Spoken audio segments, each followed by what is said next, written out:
जन जन की है यही पुकार, यूपी फिर मांगे भाजपा सरकार।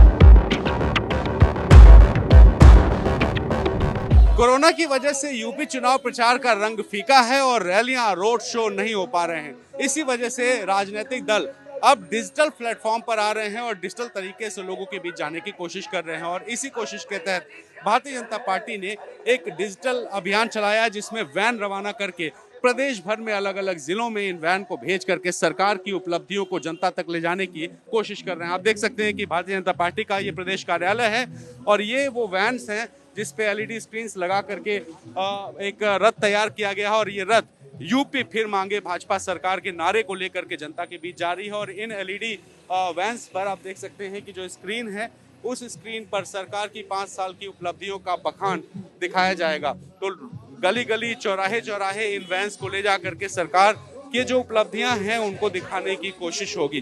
तो ये जो कार्यक्रम है, इस कार्यक्रम को शुरू किया मुख्यमंत्री योगी आदित्यनाथ ने और केंद्रीय मंत्री अनुराग ठाकुर ने। आप देख सकते हैं कि ये मंच सजा हुआ है, प्रचार रथ शुभारंभ, और 22 तारीख को ये रथ यहाँ से रवाना हुई, जहां आप देख सकते हैं कि मुख्यमंत्री योगी आदित्यनाथ बिल्कुल सामने निकल रहे हैं भारतीय जनता पार्टी के दफ्तर से और मुख्यमंत्री की मौजूदगी में ये जो कार्यक्रम है इसको शुरू किया गया है।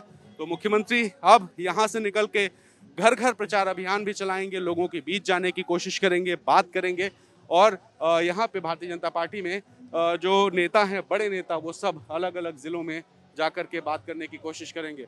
महाराज, तो हम कोशिश करेंगे केंद्रीय मंत्री अनुराग ठाकुर से बात करने की।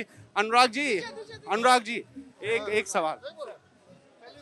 तो देखिए, फिलहाल मीडिया से बात नहीं करना चाहते। प्रदेश अध्यक्ष स्वतंत्र देव सिंह भी बिल्कुल सामने मौजूद है, जो बीजेपी दफ्तर से इस प्रचार अभियान की शुरुआत करने के बाद निकल रहे हैं। तो ये सभी बड़े नेताओं की मौजूदगी में मनीष दीक्षित जी जो प्रदेश प्रभारी हैं, आप उनको भी देख सकते हैं।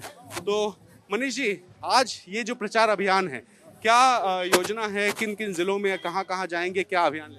भारतीय जनता पार्टी का जो चुनावी रथ आज से प्रारंभ हुआ है, ये उत्तर प्रदेश की सभी 403 विधानसभाओं में जाने वाला है। इसको माननीय मुख्यमंत्री जी, माननीय डिप्टी सीएम जी, माननीय प्रदेश अध्यक्ष जी अनुराग ठाकुर जी ने रवाना किया है। ये रथ हमारे सभी 403 विधानसभा चुनाव में जाकर हमारी सरकार की जो गरीब कल्याण की योजनाएं हैं, जो लोक कल्याणकारी योजनाएं हैं, जिनके लिए हमने काम किया है, उनका प्रचार प्रसार करेगा। साथ ही इनमें जो हमारे गीत हैं, जो हमारे और अन्य कार्यक्रम, उनके माध्यमों से जनता को ये बताया जाएगा कि हमने कैसे अपनी 5 साल की सरकार में लोगों के कल्याण के लिए काम किया है, गरीब के कल्याण के काम किया है, किसान के कल्याण के लिए काम किया है, महिलाओं के कल्याण के लिए काम किया है।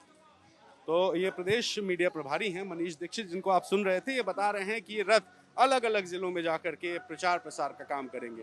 लेकिन आज के इस कार्यक्रम की जो खास बात रही है, उस पर भी नजर डालते हैं कि जब संबोधन मुख्यमंत्री योगी आदित्यनाथ का हुआ और उप मुख्यमंत्री केशव प्रसाद मौर्य का हुआ, तो इन दोनों बड़े नेताओं ने एक मुद्दा जोर शोर से उठाया और वो मुद्दा था पलायन का।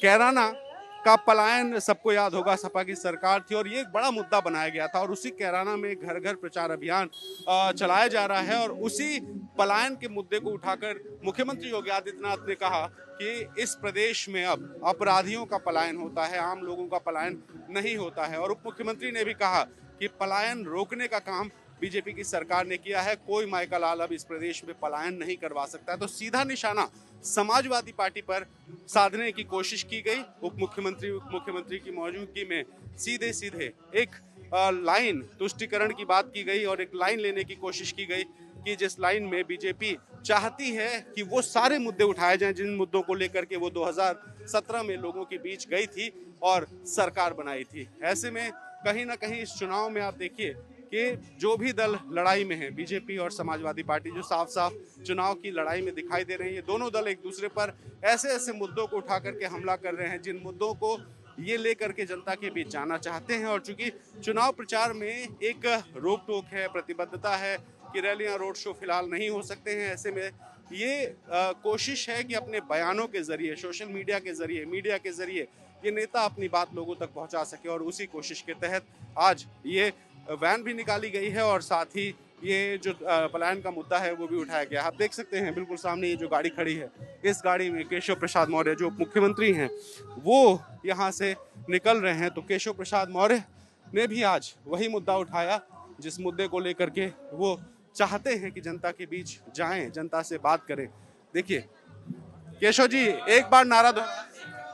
मैंने एक बार नहीं अनेक बार बताया है और उत्तर प्रदेश में घूम घूम करके मैंने देखा है, सुना है, समझा है।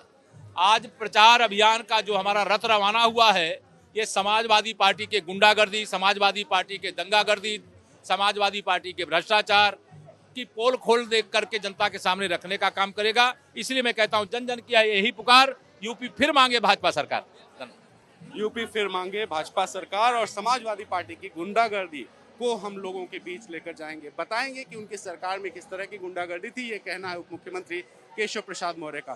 तो आप देख सकते हैं कि किस तरीके से कानून व्यवस्था को मुद्दा बनाया जा रहा है, पलायन को मुद्दा बनाया जा रहा है और कहा जा रहा है कि सपा बसपा की सरकारों में जो अव्यवस्था थी, अपराधी राज था, उन अपराधी राज को खत्म करने का काम भारतीय जनता पार्टी कर रही है। और यही मुद्दा लेकर के जो बड़े नेता हैं वो अब पश्चिमी यूपी का रुख करेंगे, जहां पहले चरण में मतदान होना है। और उसी रुख करने के लिए आप बीजेपी दफ्तर से केशव प्रसाद मौर्य और तमाम भाजपा नेताओं को देख सकते हैं जो निकले हैं।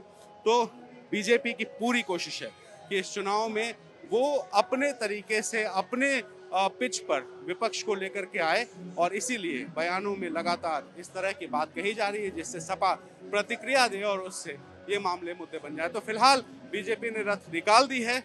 समाजवादी पार्टी की रथ पहले ही सड़कों पर थी, लेकिन कोरोना की वजह से अब रथ रुकी हुई है। ऐसे में देखना होगा कि सपा की रुकी हुई रथ जो चल चुकी है उसका असर होता है या बीजेपी की जो रथ अब निकली है उसका असर होता है। लेकिन ये तय है कि यूपी में सीमित चुनाव प्रचार के बीच भी चुनाव बहुत मजेदार और ऐसा होने जा रहा है जिसमें सीधी लड़ाई भाजपा और समाजवादी पार्टी के बीच है।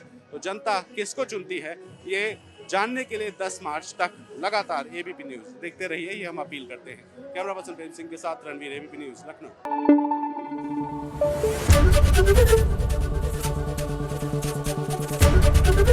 एबीपी न्यूज आपको रखे आगे।